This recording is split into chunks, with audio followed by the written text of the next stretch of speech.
ఆశా గారు good morning. అదేవిధంగా panel ఉన్నటువంటి మిత్రులకు, పెద్దలకు, ఐన్యూస్ ప్రేక్షకులకు శుభోదయం. ఇందాక మీరు అడిగారు షర్మిలమ్మ అంశం ఒకటి అడిగారు, దాని తర్వాత మా పొత్తుల గురించి ఒక అంశం అడిగారు. ముందు షర్మిల గారి గురించి చెప్పి దాని తర్వాత నెక్స్ట్ అంశానికి వెళ్తాం. ఇక్కడ ఏమైందంటే షర్మిల గారు ఒక మెచ్యూర్డ్ పొలిటీషియన్ కన్నా ఒక ఎమోషనల్ పొలిటీషియన్ గా ఉద్భవించారు. ఎందుకంటే తను తెలంగాణలో ఒక పార్టీ పెట్టి ఆ పార్టీకి సీఎం అవ్వాలని, ఒక ఆల్టర్నేట్ పార్టీగా అక్కడ ఉద్భవించాలని చెప్పేసి అక్కడికి వెళ్ళారు. అక్కడికి వెళ్ళిన తర్వాత తనకు దశ కనిపించలేదు. ముందుగా ఏం చేశారు, తను కాంగ్రెస్ పార్టీని తిట్టారు, బీజేపీ పార్టీని కూడా తిట్టారు, అదే విధంగా అక్కడ ఉన్నటువంటి బీఆర్ఎస్ పార్టీని కూడా తిట్టారు.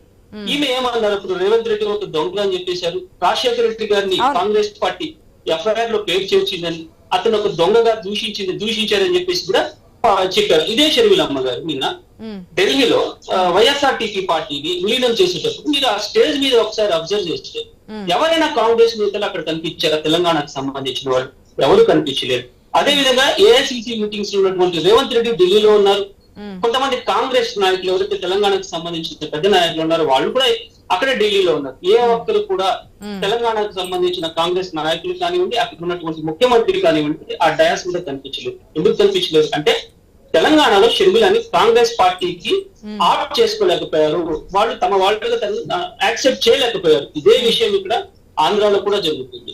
ఆంధ్రాలో ముందుగా 2014లో 5 సార్లు 6 సార్లు గెలిచినటువంటి ఎమ్మెల్యే ఎంపీలు కూడా చిత్తుగా ఓడించారు ఆంధ్ర రాష్ట్ర ప్రజలు. దీనికి ప్రధాన కారణాలు ఆంధ్ర రాష్ట్రాన్ని అడ్డగోలుగా విభజించడానికి కాంగ్రెస్ పార్టీ కారణం. కాంగ్రెస్ పార్టీ విభజించిందని చెప్పేసి ఆంధ్ర రాష్ట్ర ప్రజలు ఇప్పటికీ కోపంలో ఉన్నారు. అదే విధంగా దీనికి కారణమైనటువంటి ఇంకొక పార్టీ బీజేపీ అని, అదే విధంగా కాంగ్రెస్ పార్టీ ఏదైతే విభజన హామీలు ఇచ్చిందో, ప్రత్యేక హోదా అందో, దాన్ని ఈ 10 సంవత్సరాల కాలంలో ప్రత్యేక హోదాని పూర్తిగా, విభజన హామీలను కూడా పూర్తిగా ఇవ్వటంలో ఫెయిల్ అయిందని చెప్పేసి బీజేపీ పార్టీ మీద కూడా చాలా వ్యతిరేకత ఉంది ఈ ఆంధ్ర రాష్ట్ర ప్రజలకు. కాంగ్రెస్ మీద అంత ఉందో, బీజేపీ మీద కూడా అంత ఉంది. అందుకే వాళ్ళిద్దరిని 2% కంటే దాదాపు 1%కే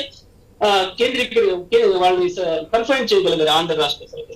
ఇంకోటి కూడా ఈ రోజు బీజేపీ కొంటుందేమో కానీ కాంగ్రెస్ పార్టీ అయితే అసలు. కానీ షాకిర్ గారు ఇక్కడ ఒక పాయింట్ ఏంటంటే, ఎస్ మీరు చెప్పింది వాస్తవమే, తెలంగాణలో అంత మైలేజ్ రాలేదు. ఎందుకంటే ఎన్ని నిరసనలు చేసినా, లేదంటే ప్రభుత్వ వ్యతిరేక విధానాలకు సంబంధించి పోరాడినా, అరెస్టులు చేసి జైల్లోకి వెళ్ళినా, ఇవన్నీ కూడా చూసినా. సో కాంగ్రెస్ పార్టీలోకి ముందు డికే శివకుమార్ తో వెళ్ళినప్పటికీ కూడా అక్కడ రేవంత్ రెడ్డి గానీ మిగతా కాంగ్రెస్ వర్గం ఒప్పుకోకపోవడం, తర్వాత 190 నియోజకవర్గాల్లో పోటీ చేస్తానడం, మళ్ళీ వెళ్లి పార్టీని మొత్తం పోటీ చేయట్లేదని చెప్పి ఇవన్నీ తెలుసు.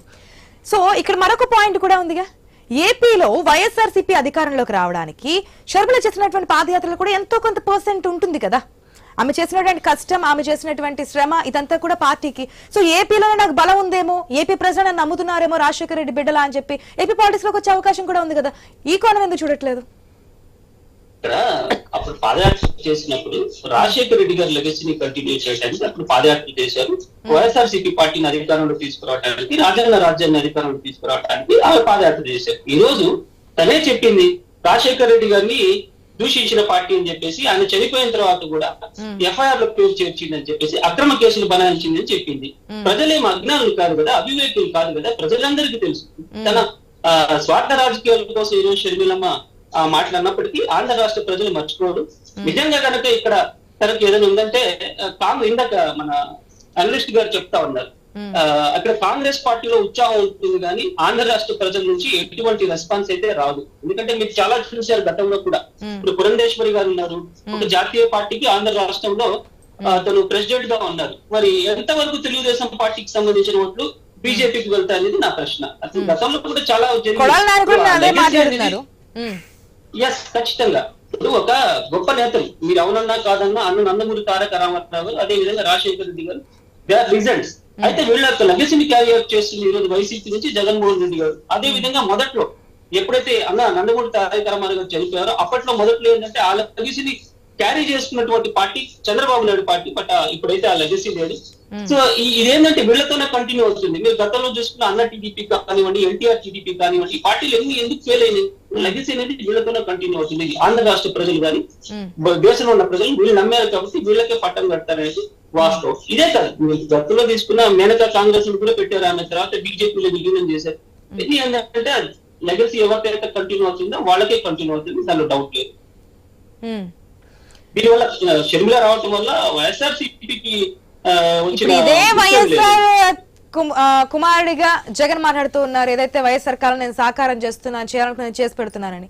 ఇదే వైఎస్ఆర్ బిడ్డగా షర్మిల కూడా వస్తున్నారు. ఇప్పుడు వైఎస్ఆర్ కి సంబంధించి అభిమానులు కొంతమంది ఉంటారుగా, అది వైఎస్ఆర్ టీపీ సంబంధించా వైఎస్ఆర్ సిపికి సంబంధించి, ఇప్పుడు టీపీ లేదనుకోండి, నిన్న విలీనం అయిపోయింది కాబట్టి ఈ ఎటు పక్క వెళ్ళాలనేది ఒక డైలమా కదా. ఎందుకంటే అక్కడ మరొక పాయింట్ విజయలక్ష్మి, వైఎస్ విజయలక్ష్మి సంబంధించి ఏ పక్క ఉంటారో ఆ పక్కకు మొగ్గు చూపే అవకాశాలు లేవనుకోవచ్చా? అదే అనుకోవచ్చు.